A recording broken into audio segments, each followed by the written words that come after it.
Good evening. I'll call the emergency meeting of the East Providence City Council, December 12th, to order. Madam Clerk, could you please call the roll of the council? Councilman Fogarty? Yeah. Councilman Lawson? Council Vice President Rigo? Yeah. Councilwoman Sousa? Council President Rodrick? Here, and let the record show, I have spoken to Councilman Lawson, and he's been home ill all day. Ask the council to please rise for the pledge.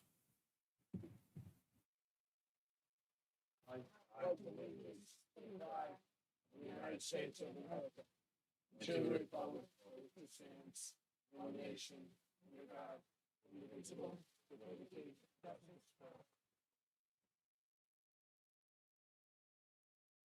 Thank you. For any of our viewers who may have tuned in and wondered where we've been, had a little difficulty setting up the live streaming. Actually, I guess it's apropos that person who does this for us is in traffic and has not arrived yet.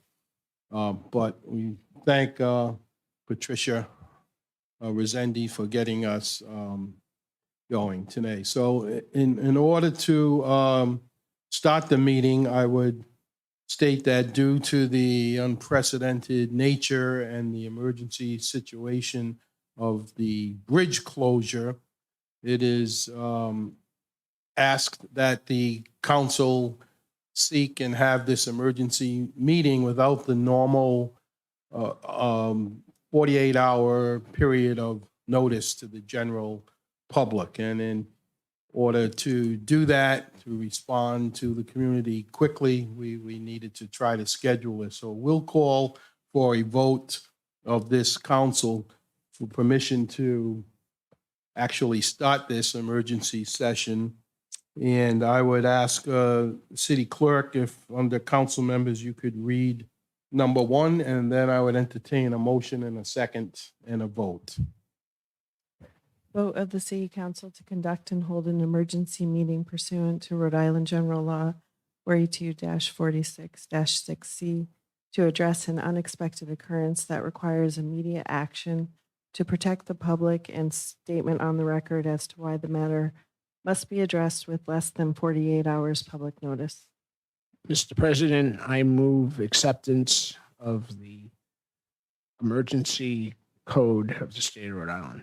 Second that motion. Motion by Councilman Rigo to approve the meeting, seconded by Councilwoman Sousa. All in favor? Who are here? Aye. Are any opposed?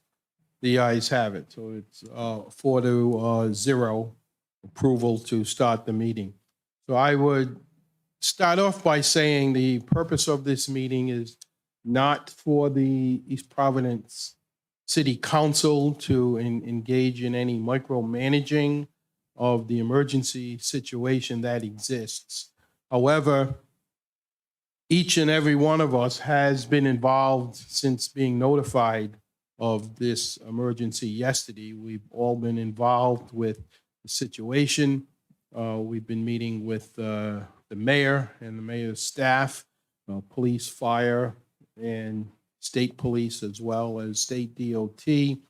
And we just want the public to know that we are actively aware and involved and present, doing whatever we can do to help us through this crisis, which we will make no mistake about it is quite serious. Last evening, all of us on the council were in touch with each other separately, had also been in touch with the mayor. I did ride through the city with Mayor De Silva, and we ended up at our emergency planning meeting in the command center, which was set up with the police and fire department, state police also, and our DPW department. And plans, the city was notified at about 3:30 on yesterday afternoon, which would have been, Monday, and immediately went into action to do whatever we can do. The police and fire and the mayor and DPW may stop here at our meeting today But I expressly told them, don't put the safety of the public at risk by getting, to use the saying, your boots off the ground and come to our meeting. More important to be out there. The city is in gridlock right now, and we need them to address that. Councilman Rigo shortly, I will ask him to give a little update on a teleconference that he and I and the mayor, and I'm not sure if Councilwoman Souza eventually get in on that, and there is some other information. So our point today is to give you the latest information that we know. I have asked that the governor seriously consider doing what he can do legally to see that the city of East Providence down the line can be reimbursed. We are not probably,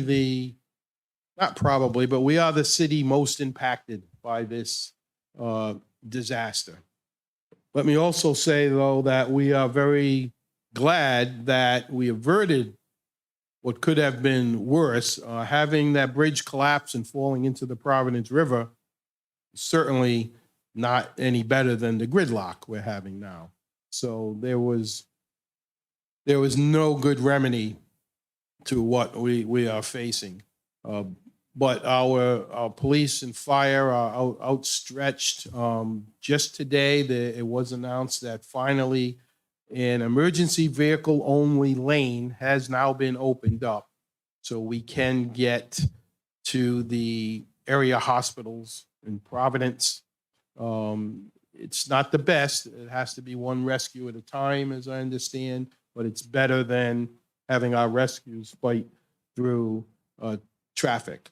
But the point of the reimbursement is we are going to be faced with a lot of costs to homeowners, to the business community, to our overtime budget. That's not our concern tonight. Don't get me wrong. We're going to wait and deal with that down the line. Public safety is number one. Getting people to work, getting people home after work. And this is all in the middle of a holiday season. I will now defer to council members for comments. We are not opening this up for public comment tonight. We don't want to turn this into a complaint session. We know all the problems that are out there. We're not here tonight to assess blame. That may come down the line at some point. Tonight, that's not the case. We're here to work together and to get through this crisis with safety in mind. And we will address reimbursement and other things at a later time. So at this point, I would ask Council Vice President Rigo if you could update us on the teleconference today that occurred with the emergency response staff from throughout the state. Thank you, Mr. President.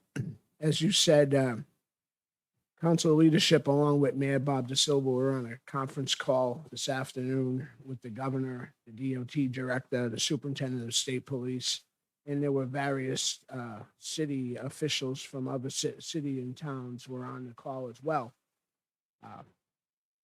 The mayor was quite adamant on this situation not being an inconvenience to the citizens of East Providence, but a real tragic situation that's going on here. And he really reinstated that. Can assure the residents of that the administration and ourselves are working hard to come up with the situations to resolve this. Also on that conference call, Chief Francisconi spoke with the superintendent of state police for additional support, and they were going to have a call afterwards. At the time of that call, there were already 20 accidents in East Providence, and that call was about 12:30, 12:45. So unfortunately, that number has probably increased because we keep on hearing all the sirens and everything that's work there. This is definitely a work in progress, and we understand the day-to-day impact of it. And as the governor reported in his press conference, small businesses impacted by the bridge closure should contact 529 HELP.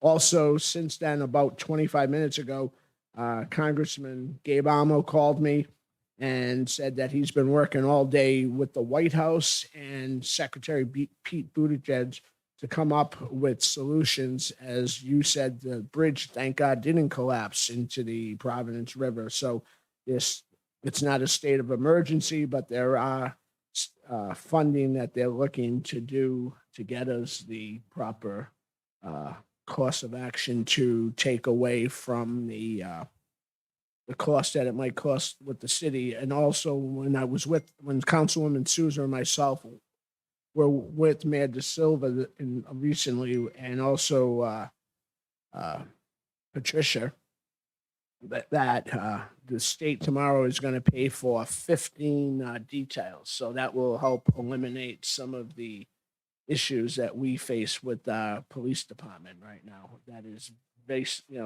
vastly overworked at this time. Thank you, Councilman. I want to add also that people need to realize some 90,000 vehicles a day go across the bridge that has been closed. So we are the funnel, it seems, to get people out of the East Bay and into the rest of the state.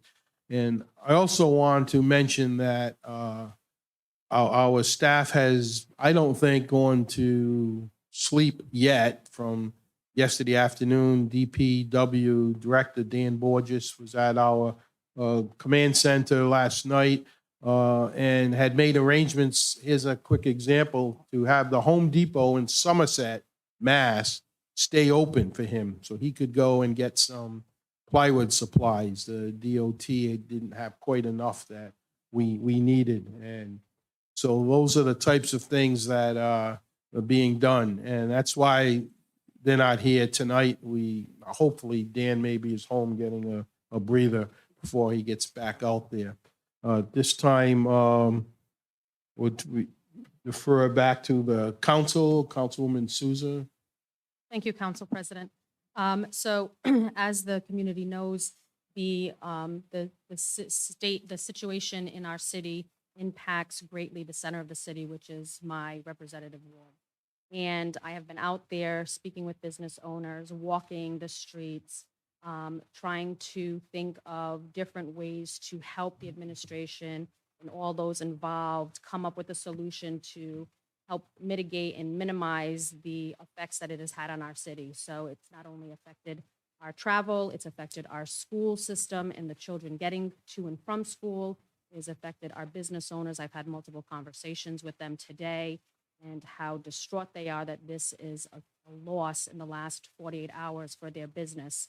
A couple of things that have been discussed that I want the community to know about, that I have discussed with the mayor and his administration, are ways to help the traffic pattern. So we do need the help of our residents in the city and abroad with following our signage and our guidance. So we are blocking off streets throughout the center of the city for traffic, local traffic use only. So if you live in that neighborhood, then you have access to that community, but please do not try to use various side streets to get to the Henderson Bridge or to other exits out of the city to get onto the highway, because you are just bottlenecking the rest of the city.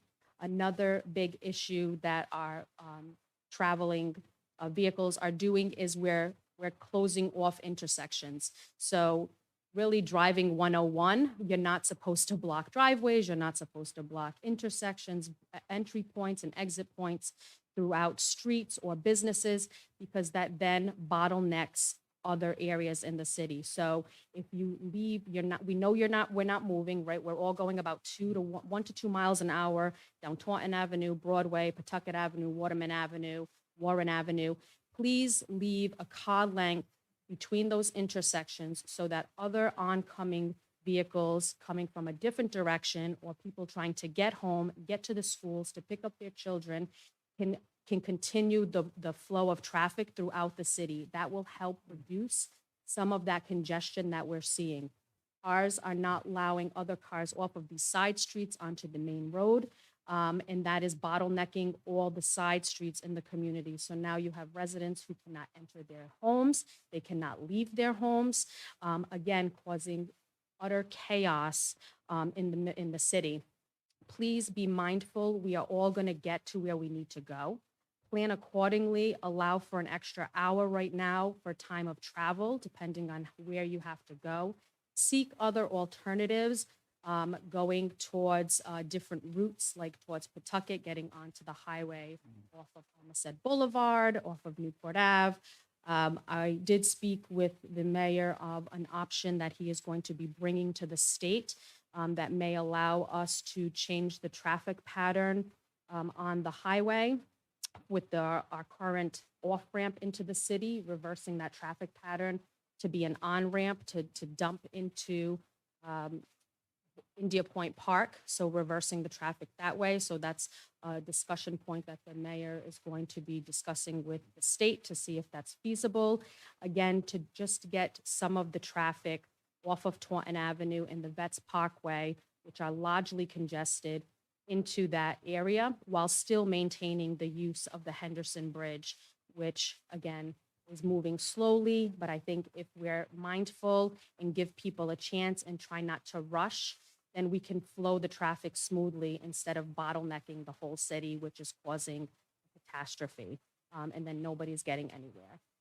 So just be mindful of that. Other things that are going to be implemented in the center of the city will be temporary no parking on certain side streets, again, to allow for the space in those narrow side streets that we have here in the center of the city, especially for concerns for our emergency vehicles. So as it stands, none of the emergency vehicles could safely get down some of our side streets because of the bottlenecking of the traffic. And that's a big concern of mine, and I'm sure of hundreds of residents in our city. So having no parking, I know it's going to cause some discomfort or some animosity because we do need our on-street parking. But again, this is all coming from a safety standpoint. So please, if you have a driveway, use the driveway. Let the street parking be for those who don't have a driveway or access to a driveway, so that we can have the vehicles flowing up and down the streets, again, in a smooth fashion to reduce the risk of this bottleneck and congestion in the city. Thank you very much, Councilwoman. Councilman Fogarty, please. Yes, good evening. It's a catastrophe that definitely happened, and it's definitely hurt all of our residents, especially Providence. You know, people have heard the news all day. It's not easy. Or maybe we could do some carpooling. I want to compliment the mayor for being up all night and keeping the residents and the citizens safe, secure, and knowledgeable of what's going on. The engineer that found the pins that were loose, I mean, thank God, it prevented a catastrophe maybe down the road. You know, Director Alviti has over 100 bridges he's been addressing for the 7 years he's been on, and he has been a voice. There's a lot of naysayers, and everyone wants to be the Monday morning quarterback. Well, we're in a disaster. Anything we can do to help the residents is why we're here and we call this meeting. Some carpooling, like I said, courtesy is a big thing. My council members already said everything I was going to say. I just want to make people alert and aware. I'm here. I was called this morning. I asked the mayor if I could be boots on the grounds to be anywhere in the city to help, to communicate. Schedule maybe can be different for some employers. Maybe they can jump on board to change some hours, change the shifts for some people. I know East Providence Schools has been canceled tomorrow. That should alleviate it. I'm confident that the plan will be in place for 195 to open up the 2 lanes to get more vehicles across. Big concern on emergency vehicles. To be short and sweet, this is not easy. I think we need to work together. There's a lot of frustration out there, so if people could just have some patience, that'd be great. Thank you, Councilman Fogarty. You want to add something, Councilman Rigo? Just to add in regards to the traffic flow for the people who are in the northern part of the city, which is my ward, anticipate what occurred this morning will occur again today, that the DOT will inform our police department to shut down the southbound on North Broadway to stop additional traffic flow going over the Henderson Bridge. So prepare to use the alternate going through Pawtucket. I know it wasn't easy this morning as I had to tackle that, but to use Pawtucket Avenue or Newport Avenue, from what a couple of my constituents said, worked well going all the way up to Home Depot. So I would anticipate, until you hear otherwise, to if you're in the northern part of the city, to avoid trying to go south to get over to Providence. That would eliminate some of that. And I also, in your directive that we might be sending to the governor, or one possibility too is that to help with our police department and the state police is to have the National Guard, who they do a great job at events on traffic flow and everything. That's something we might want to look at right now, is requesting the governor to call out the National Guard to help with some of this traffic situation. And also, if I don't know if Patricia, if you could help, if we could get early in the morning, if we can have a website to put up as far as locations or street closures. Like this morning, it was brand new. So if North Broadway southbound is going to be closed, at least people can get an early traffic alert. And that might be in the works. I know Yeah. Director Borges, DPW, they're working on a street listing. It's probably going to change every other day, so, but they could keep it up. I would add, as Councilman Fogarty said about the East Providence school system, they will be on distance learning tomorrow. I met with the school superintendent today, and she indicated they will assess traffic in the morning tomorrow and make decisions going forward. It's kind of a day-to-day situation with school buses, and not only school buses, but parents transporting kids to school. After-school activities today were canceled. They'll be going on a day-by-day basis. That kind of brings us to a conclusion here. Does not appear that the mayor is going to make it. I would ask that in the mayor's office, if Patricia Rezendi would like to add to the meeting, and also our city solicitors here, if you have to add anything as well. Council Vice President, if I just could, a couple more things. So some of the conversation, again, as always, thinking ahead of what other things we could do to help with the flow coming into the city. I had asked that the administration reach out to distributors and the garbage company to ask the governor if we could change the hours to have potential late night pickup for trash, opening up the landfill for the drop off in the evening. Again, to not have these large vehicles in the city during the day, during these congestive hours. Similar with the delivery trucks, the 18-wheelers, the FedExes, the UPSs. They do work 24 hours. So if we can get notification, and the mayor's administration has taken that into consideration, to send out a media alert to them that we would prefer that they come in later into the city, again, to reduce that congestion, because they have to stop on the side of the road to then deliver those packages, which, causes, again, additional traffic. So that's also additional things that we're thinking about and that we're putting out there to try to relieve some of those problematic things that are going on in the city. So just for the residents to know, there are many heads thinking of different ideas, good ideas that we are implementing. It takes time. This all kind of happened really quickly, and we're rolling out as quickly as we can some of the initiatives to get some of this fixed. So it is going to take some time. We will be transparent and proactive in reporting out all of the things that we are doing so that everybody is informed, and having a map as it changes or doesn't change, so that residents know where they should be traveling, routes that they should be taking, or travel patterns, so that they're not getting stuck and having to turn around because that road is closed, will be, I think, one of our highest priorities moving forward, so that we can assure that people are going in the right direction to get out of the city or wherever they need to go. Thank you. Ms. Rezendi? Thank you, Council President and members of the council. I appreciate the time to speak on behalf of Mayor De Silva, as you know, who could not be here this evening. So in the last 48 hours, Mayor De Silva has been in touch with RIDOT Director Peter Alviti, Governor McKee's office, REMA Director Pappas. Governor McKee will be touring the city with the mayor tomorrow morning to get a better look in person at some of the detour patterns and see where there could be potential improvements.